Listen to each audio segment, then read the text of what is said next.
नमस्कार दोस्तों, मैं चंदन जायसवाल आज फिर एक नई कहानी लेकर पेश हूँ।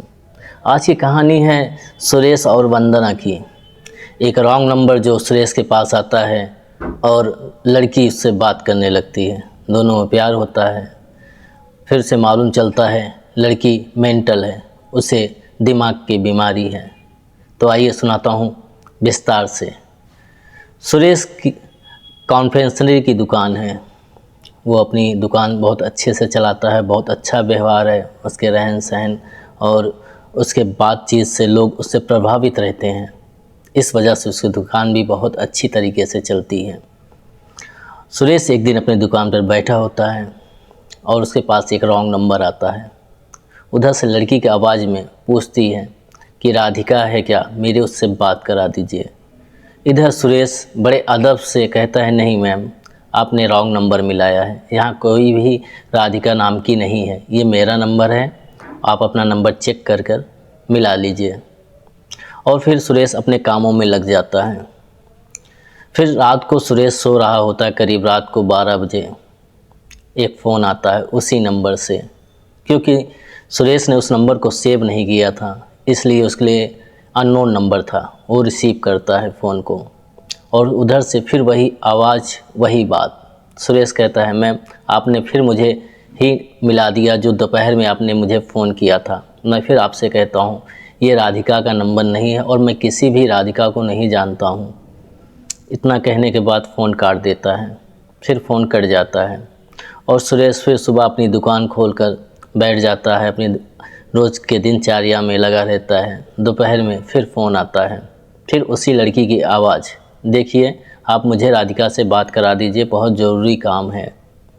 सुरेश उसकी बातें सुनता है, कहता है कि बताइए राधिका कौन है और आपको ये नंबर कहाँ से मिला जो मैं आपसे राधिका की बात कराऊं। वो कुछ राधिका के बारे में बताती है तो सुरेश बताता है कि नहीं, आपने बिल्कुल गलत नंबर मिलाया है। ये नंबर पहले से भी मेरा है और आज भी मेरा है। इस पर कभी राधिका के नाम से कोई फ़ोन नहीं आया और ना ही मैं आपके बताए हुए हुलिये से किसी राधिका को जानता हूँ। बड़े अदब से उसे बताता है। इधर वो वंदना अपना नाम बताती है कि मेरा नाम वंदना है और मैं आपके ही शहर की हूँ। क्योंकि सुरेश बता चुका था कि मैं कहाँ से बोल रहा हूँ, इसलिए बताती है वंदना कि मैं आपके शहर में हूँ। दोनों में परिचय हो जाता है आमने सामने, मतलब एक दूसरे का परिचय हो जाता है बातों बातों में ही।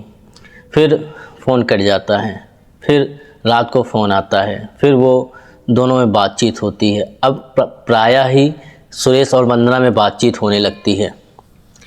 इधर उधर की बातें, क्या करती हैं, क्या होता है, आप क्या करते हो, इस तरह की दोनों में रोज़ बातें होने लगती हैं। आए दिन रोज़ एक टाइम था 2 बजे दोपहर में फ़ोन आने का, वो फ़ोन आता था। अब तो बेचैनी भी बढ़ने लगी थी सुरेश की, अगर फ़ोन थोड़ा सा लेट हो जाता, जिसकी शिकायत वो वंदना से करता। वंदना इधर उधर की बातें बताकर माफ़ी मांग लेती थी। एक दिन ऐसे ही हुआ, सारा दिन वंदना का फ़ोन नहीं आया। सुरेश बहुत बेचैनी में रहा, सारी रात बेचैनी में कटती गई कि अब फ़ोन आएगा, अब फ़ोन आएगा। उसे इंतज़ार रहता जैसे अभी उसका फ़ोन आएगा। कोई भी व्यवस्था उसे लगता कि वंदना का फ़ोन है। इस तरह दिन कटा, इस तरह रात कटी। इस दिन दूसरा दिन भी ऐसे ही रहा, उस एकदम खोया खोया सा रहा।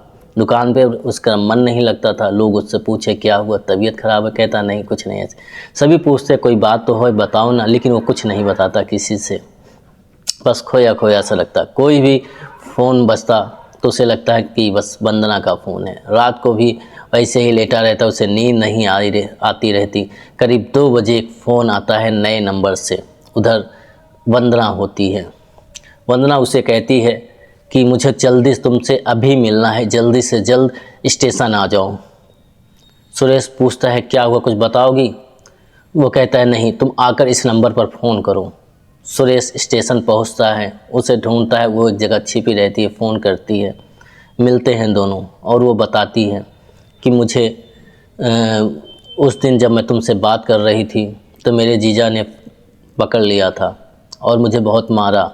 मैंने तुम्हारे बारे में उन्हें सब कुछ बता दिया है, पर वो हमारी पर वो बहुत नाराज़ हुए और मैं अपने जीजा और दीदी के साथ रहती हूँ। मेरी सारी जिम्मेदारी उन्होंने ले रखी है क्योंकि वो मेरे पिताजी के ही मकान में रहते हैं। हम केवल 2 बहनें थे और वो मेरी शादी भी तय कर रखा है, जहाँ ज़बरदस्ती मेरी शादी कर रहे हैं और उन्होंने बताया मुझे कि कल ही मेरी सगाई है, इसलिए मैं भाग आई। अब तो मुझे कहीं ना कहीं भगा के ले चलो और कल ही शादी कर लूँ ताकि वो मुझे टॉर्चर ना कर पाए, अपने मन से मैं शादी कर सकूँ। अवाक रह जाता है बिल्कुल सुरेश। कहता अभी कैसे ये सब हो सकता है। कहता वंदना कहती है इतने दिनों में तुम्हें क्या मुझसे प्यार नहीं हुआ। सुरेश बहुत शांति से उसे देखता है। फिर वो कहती है बोलो ना।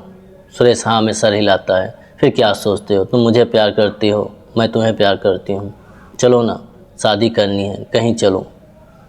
सुरेश वहाँ से ट्रेन पकड़कर चला जाता है और सुबह एक शहर में पहुँचता है जहाँ होटल लेकर रहता है और अपने घर फ़ोन करके बता देता है कि मैं कुछ ज़रूरी काम से चला आया हूँ, मैं आपको फ़ोन करूँगा। फिर वो वंदना को लेकर एक मंदिर में जाता है और शादी करता है, फ़ोटो निकाल लेता है।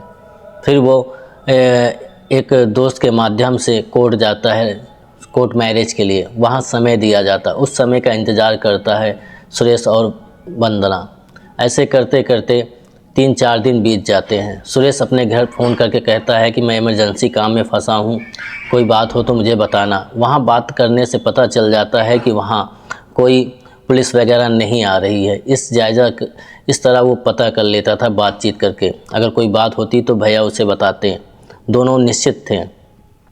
फिर कोर्ट मैरिज हो जाती है।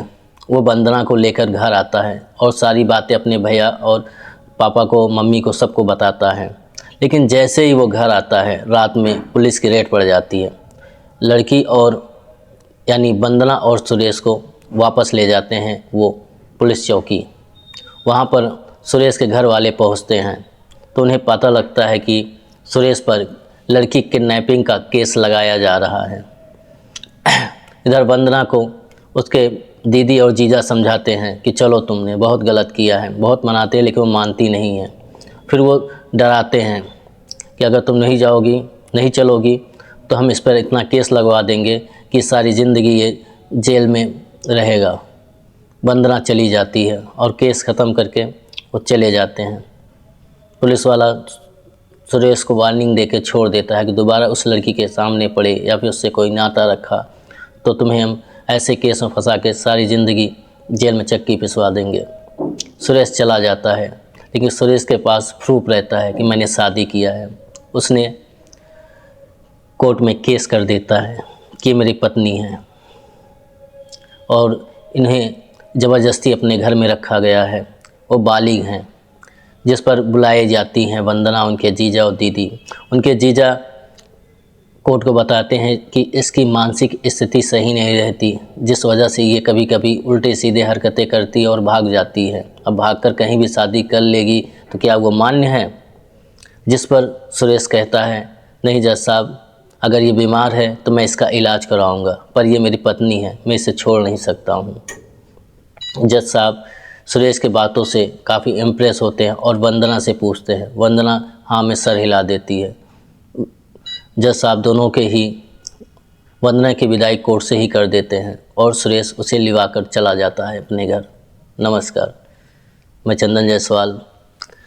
अवध टेलीविज़न स्टोरी से कैसी लगी ये कहानी प्लीज़ मुझे बताइएगा कमेंट करके।